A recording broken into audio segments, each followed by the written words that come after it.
stato il riso basmati e spezzatino di vitello e manzo ed è stato molto buono. ইতালির রিভা দেল গার্দা থেকে এমদাদুল হক Emdad, channel I. খুব শীঘ্রই যুক্তরাজ্য বিএনপির কমিটি গঠন করা হবে, এতে সম্ভবত নতুন নেতৃত্ব আসতে পারে। কমিটি বিএনপি সমর্থক ফোরাম কর্তৃক আয়োজিত এক সভায় প্রধান অতিথির বক্তব্যে যুক্তরাজ্য বিএনপির সাবেক সাধারণ সম্পাদক ব্যারিস্টার এম এ সালাম এ কথাগুলো বলেন। আমাদের কমিটির প্রতিনিধি মোহাম্মদ আব্দুল হান্নান জানান, কমিটি বিএনপির সভাপতি আশরাফুল ইসলাম কয়েসের অকাল মৃত্যুতে কমিটি ও ওয়ার ইউকশায়ার বিএনপির সমর্থকদের উদ্যোগে বৃহস্পতিবার দুপুরে স্থানীয় একটি কমিউনিটি সেন্টারে এক শোক ও স্মরণ সভার আয়োজন করা হয়। সিরাজুল ইসলামের সভাপতিত্বে ও যুবদল নেতা মেহরাব উদ্দিনের পরিচালনায় সভায় প্রধান বক্তা হিসেবে উপস্থিত ছিলেন ব্রিটেনে সফররত বাংলাদেশ স্বেচ্ছাসেবক দলের কেন্দ্রীয় সহসভাপতি অ্যাডভোকেট শামসুজ্জামান জামান। বিশেষ অতিথি হিসেবে উপস্থিত ছিলেন যুক্তরাজ্যে বিএনপি নেতা শাহ আখতার হোসেন টুটুল, শায়েস্তা চৌধুরী কুদ্দুস, চৌধুরী মনির। এ সময় উপস্থিত বক্তারা মরহুম এই নেতার কর্মময় জীবন নিয়ে আলোচনা করেন। উল্লেখ্য, বিগত 11 অক্টোবর রাত 12:05 কমিটি বিএনপির সভাপতি আশরাফুল ইসলাম কয়েস কমিটি ওয়ালসগ্রেভ হাসপাতালে হৃদযন্ত্রের ক্রিয়া বন্ধ হয়ে ইন্তেকাল করেন। সভা শেষে মরহুমের রুহের মাগফিরাত কামনা করে দোয়া করা হয়।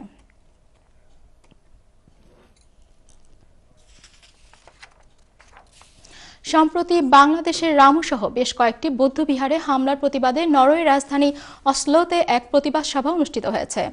বিস্তারিত থাকছে আমাদের নরওয়ে প্রতিনিধি ফারহাদ হোসেন মিঠুর রিপোর্টে। বিশেষ দেশ নরওয়ের রাজধানী অসলোতে বাংলাদেশের রামুতে বৌদ্ধবিহারে সন্ত্রাসী হামলা ও বৌদ্ধ মন্দির ধ্বংসের প্রতিবাদ সভার আয়োজন করে বাংলাদেশ ক্লাব অসলো।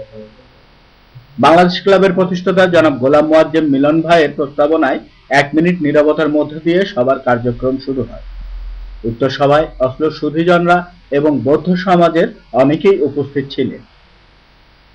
উক্ত সভায় বক্তব্য পেশ করেন সুপ্রিয় বড়ুয়া, সৈয়দ ইফতেখার গনি টিটু, সভাপতি বাংলাদেশ অ্যাসোসিয়েশন, জয়ধন বড়ুয়া, রূপক চৌধুরী, অনুপ বড়ুয়া, মোহাম্মদ মাসুম ও শামিমা আক্তার।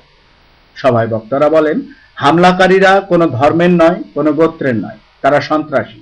এই সন্ত্রাসীদের দৃষ্টান্তমূলক শাস্তি দাবি করেন বাংলাদেশ সরকারের কাছ থেকে।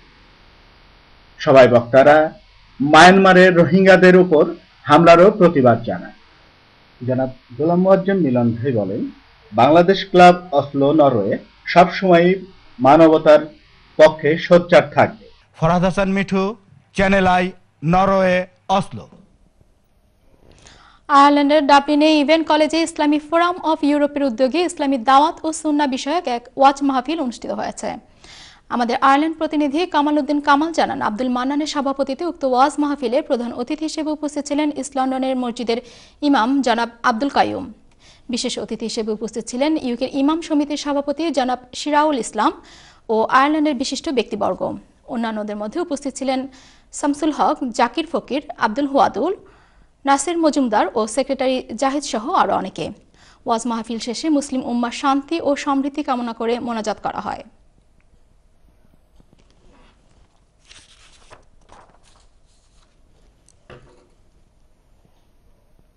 1975 এর 15 আগস্টের ঘাতক চক্র ও 3 নভেম্বর তাদের দোসররা কারাগারে বন্দী অবস্থায় জাতীয় 4 নেতাকে হত্যা করে বাঙালি জাতির জন্য আরেকটা কালো অধ্যায়ের যে সূচনা করেছিল মহাজোট সরকার, সে হত্যাকাণ্ডের বিচার সম্পন্ন করার মাধ্যমে বাঙালি জাতিকে এই কলঙ্কময় অধ্যায় থেকে মুক্ত করার চেষ্টা করছে।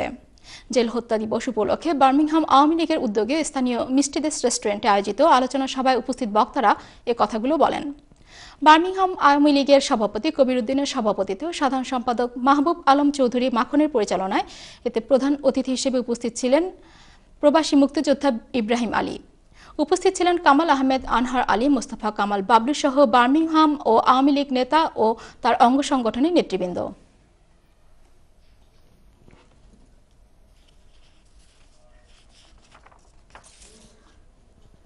3 নভেম্বর জেল হত্যা দিবস উপলক্ষে ম্যানচেস্টার মহানগর আওয়ামী লীগের উদ্যোগে এক আলোচনা সভা স্থানীয় বাংলাদেশ হাউস কমিউনিটি হলে অনুষ্ঠিত হয়েছে। বিস্তারিত থাকছে আমাদের ম্যানচেস্টার প্রতিনিধি তৈবুর রহমান শ্যামলের আরেকটি রিপোর্টে। গত 3 নভেম্বর ছিল জেল হত্যা দিবস। দিবসটিকে পালন করতে ম্যানচেস্টার মহানগর আওয়ামী লীগ আয়োজন করেছিল এক আলোচনা সভার। ম্যানচেস্টার বাংলাদেশ হাউস কমিউনিটি হলে আয়োজিত আলোচনা সভার শুরুতে জাতীয় 4 নেতার প্রতি গভীর শ্রদ্ধা ও আত্মার মাগফিরাত কামনা করে দাঁড়িয়ে 1 মিনিট নীরবতা পালন করা হয়। ম্যানচেস্টার মহানগর আওয়ামী লীগের সভাপতি এস এম মুমিনের সভাপতিত্বে ও সাধারণ সম্পাদক জাফর আহমদের পরিচালনায় শুরুতেই পবিত্র কুরআন থেকে তেলাওয়াত করেন আবুল কাশেম। উক্ত সভায় প্রধান অতিথি হিসেবে উপস্থিত ছিলেন ম্যানচেস্টার আওয়ামী লীগের সভাপতি এনাম আহমেদ। বিশেষ অতিথি হিসেবে উপস্থিত ছিলেন ম্যানচেস্টার আওয়ামী লীগের সাধারণ সম্পাদক হাফিজুর রহমান। অন্যান্যের মধ্যে উপস্থিত থেকে বক্তব্য রাখেন সোলফুড লিংক প্রজেক্টের চেয়ারম্যান আব্দুল হান্নান, জিএমবি সাধারণ সম্পাদক ডিএন কুরাইশি, মাইকেল বারি, ওয়াইএস কামালি, আমিনুল হক, সৈয়দ সাদেক প্রমুখ। বক্তারা তাদের বক্তব্যে বর্তমান সরকারের আমলে জেল হত্যা মামলাটি পুনঃতদন্তের মাধ্যমে প্রকৃত অপরাধী খুঁজে বের করে মামলার চূড়ান্ত রায় অতি দ্রুত শেষ করার জন্য সরকারের প্রতি জোরালো দাবি জানান। ম্যানচেস্টার থেকে তৈবুর রহমান শ্যামল, চ্যানেল আই নিউজ। এই ছিল আমাদের আজকের আয়োজন। শেষ করার আগে আবারও জানিয়ে দিচ্ছি খবরের প্রধান প্রধান শিরোনামগুলো।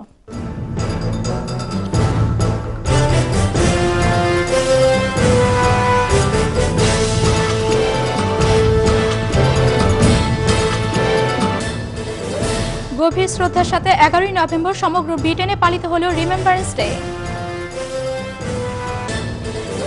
যুদ্ধ অপরাধীদের বিচারের দাবিতে ব্রিটিশ সরকার দলীয় প্রভাবশালী এমপির সাথে প্রবাসী যুক্তরাজ্যবাসীর মতবিনিময়। মেয়র লুৎফর রহমানের সাথে সৌজন্য সাক্ষাৎ করল বাংলাদেশ ক্যাটারার্স অ্যাসোসিয়েশনের নেতৃবৃন্দ।